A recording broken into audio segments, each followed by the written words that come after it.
ICT শব্দটা আমরা কিন্তু সবাই শুনেছি, তাই না? কিন্তু যদি বলি এর আসল মানেটা কি, উত্তরটা কি আসলেই শুধু কম্পিউটার, নাকি এর পেছনে আরও অনেক বড় একটা ব্যাপার লুকিয়ে আছে? চলুন আজ সেই জগৎটাতেই একবার ঢু মারা যাক। আচ্ছা, একটু ভেবে দেখুন তো, আইসিটি শব্দটা শোনার সাথে সাথেই আমাদের মাথায় ঠিক কিসের ছবি ভেসে ওঠে?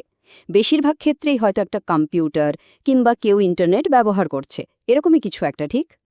হ্যাঁ, আর এটাই খুব স্বাভাবিক। আমাদের সবার মাথাতেই আইসিটি মানে কম্পিউটার, এই ধারণাটা একদম গেঁথে গেছে। এটাই সবচেয়ে কমন একটা ধারণা। কিন্তু প্রশ্নটা হলো, আইসিটির দুনিয়াটা কি সত্যি ওই কম্পিউটারের মধ্যেই শেষ, নাকি আমরা একটা বিশাল ছবির খুব ছোট্ট একটা অংশ দেখছি মাত্র? তাহলে চলুন আইসিটির আসল পরিচয়ের সাথে পরিচিত হই, কারণ এটা শুধু একটা কম্পিউটার না, এর পেছনে জগৎটা আমাদের ধারণার থেকেও অনেক বেশি বড় আর ইন্টারেস্টিং। তো বইয়ের ভাষায় আইসিটি মানে ইনফরমেশন অ্যান্ড কমিউনিকেশন টেকনোলজি হল তথ্য ম্যানেজ করার একটা টুল। কিন্তু এখানে একটা জিনিস খেয়াল করুন, শুধু তথ্য ব্যবহার করা নয়, বরং তথ্য তৈরি করা, সেটাকে জমিয়ে রাখা, প্রসেস করা আর সবার সাথে আদান প্রদান করা, এই পুরো প্রক্রিয়াটাই কিন্তু আইসিটির অংশ। সংজ্ঞা তো হল, এবার একটা উদাহরণ দিই যেটা শুনলে হয়তো অনেকেই অবাক হবেন। একটা সাধারণ রেডিও, হ্যাঁ, বিশ্বাস করুন আর নাই করুন, এই যে পুরনো দিনের প্রযুক্তি, এটাও কিন্তু আইসিটি। কেন? কারণ এটা তথ্যকে ছড়িয়ে দিচ্ছে, যা আইসিটির একটা মূল কাজ। ঠিক একইভাবে আমাদের ঘরে থাকা টেলিভিশনটাও কিন্তু আইসিটির একটা দারুণ উদাহরণ।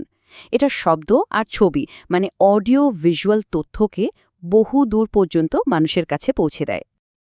এবার আরেকটু বড় করে ভাবা যাক, স্যাটেলাইট, যেটা ছাড়া আজকের দিনের যোগাযোগ ব্যবস্থা অচল। এই যে পুরো পৃথিবীকে এক নেটওয়ার্কে বেঁধে রেখেছে, এটাও আইসিটি। এবার নিশ্চয়ই বুঝতে পারছেন এর পরিধিটা আসলে কত বড়। তার মানে আইসিটিকে একটা বিশাল ছাতার মতো ভাবতে পারেন, যার নিচে টেলিকমিউনিকেশনস আছে, ব্রডকাস্ট মিডিয়া আছে, নেটওয়ার্ক কন্ট্রোল সিস্টেম আছে, এমনকি আমাদের খুব পরিচিত রেডিও আর টিভির মতো টেকনোলজিগুলোও আছে। এখন এই বিশাল জগতের প্রায় সব কিছুরই কিন্তু দুটো বেসিক পার্ট থাকে, একটা হলো হার্ডওয়্যার, আরেকটা সফটওয়্যার। সহজ করে বললে এদেরকে বলা যায় প্রযুক্তির শরীর আর আত্মা। পার্থক্যটা একদম সোজা। হার্ডওয়্যার হলো যন্ত্রের সেই সব অংশ যা আমরা দেখতে পাই, ছুঁতে পারি, যেমন ধরুন মনিটর, মাউস বা কিবোর্ড। আর সফটওয়্যার, ওটা হলো অদৃশ্য কোড বা প্রোগ্রাম, যেটা ওই হার্ডওয়্যারগুলোকে জীবন দেয়, মানে কাজ করতে সাহায্য করে। খুব সুন্দর একটা কথা আছে, সফটওয়্যার ছাড়া হার্ডওয়্যার একটা নিষ্প্রাণ দেহের মতো। কথাটা কিন্তু ১০০ ভাগ সত্যি। সফটওয়্যারই হার্ডওয়্যারের ভেতর প্রাণ দেয় আর সেটাকে আমাদের ব্যবহারের উপযোগী করে তোলে। বেশ, আমরা তো প্রযুক্তিটা মোটামুটি বুঝলাম, কিন্তু শুধু প্রযুক্তি থাকলেই তো হবে না, তাই না? সেটাকে ঠিকমতো ব্যবহার করার দক্ষতাও তো থাকতে হবে। আর ঠিক এখানেই আসছে আইসিটি লিটারেসি বা আইসিটি সাক্ষরতার ধারণাটা। আজকের দিনে এটা কিন্তু একটা মাস্ট হ্যাভ স্কিল। আইসিটি সাক্ষরতা মানে ঠিক কি? সহজ ভাষায়, কম্পিউটার, মোবাইল, ইন্টারনেট এই সব টেকনোলজি ব্যবহার করে তথ্যকে ঠিকঠাকভাবে ম্যানেজ করার ক্ষমতাই হলো আইসিটি সাক্ষরতা। এটা শুধু যন্ত্র চালানো না, বরং তথ্যকে নিজের কাজে লাগানোর আর্ট। তো একজন আইসিটি সাক্ষর মানুষ আসলে কি করতে পারে? পুরো ব্যাপারটা কয়েকটা ধাপে হয়। প্রথমে নিজের কি তথ্য দরকার সেটা ঠিক করা, এরপর সেই তথ্যটা খুঁজে বের করা, তারপর সেটাকে ডাউনলোড করা, দরকার হলে এডিট করা, আর সবশেষে সেই তথ্যটা অন্যদের সাথে শেয়ার করা অথবা ভবিষ্যতের জন্য সেভ করে রাখা। এই পুরো কাজটা যে পারে, সেই কিন্তু সত্যিকারের আইসিটি স্বাক্ষর। এবার চলুন একদম আসল কথায় আসি।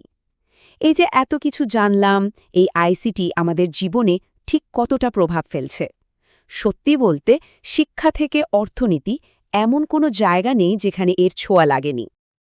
চারদিকে একবার তাকিয়ে দেখুন, আমাদের শিক্ষা ব্যবস্থা এখন অনেক স্মার্ট। ডিস্টেন্স লার্নিংয়ের মাধ্যমে জ্ঞান পৌঁছে যাচ্ছে দেশের কোনায় কোনায়। অর্থনীতিতে তো রীতিমতো একটা বিপ্লব ঘটে গেছে। আর আমাদের প্রতিদিনের জীবনযাত্রা, সেটা তো আইসিটি ছাড়া এখন ভাবাই যায় না। তবে একটা কথা মনে রাখতে হবে, এই দারুণ সব সুবিধার সাথে কিন্তু একটা বড় দায়িত্ব চলে আসে। টেকনোলজির ভালো দিকের সাথে সাথে সাইবার নিরাপত্তার মতো ঝুঁকিও কিন্তু বাড়ছে। তাই অনলাইন জগতে নিজেকে সুরক্ষিত রাখাও কিন্তু আইসিটি ব্যবহারের একটা খুব জরুরি অংশ। তাহলে সব মিলিয়ে আমরা দেখলাম যে আইসিটি মানে শুধু একটা কম্পিউটার নয়, এটা একটা পুরো ইকোসিস্টেম যা আমাদের জীবনকে একেবারে বদলে দিয়েছে।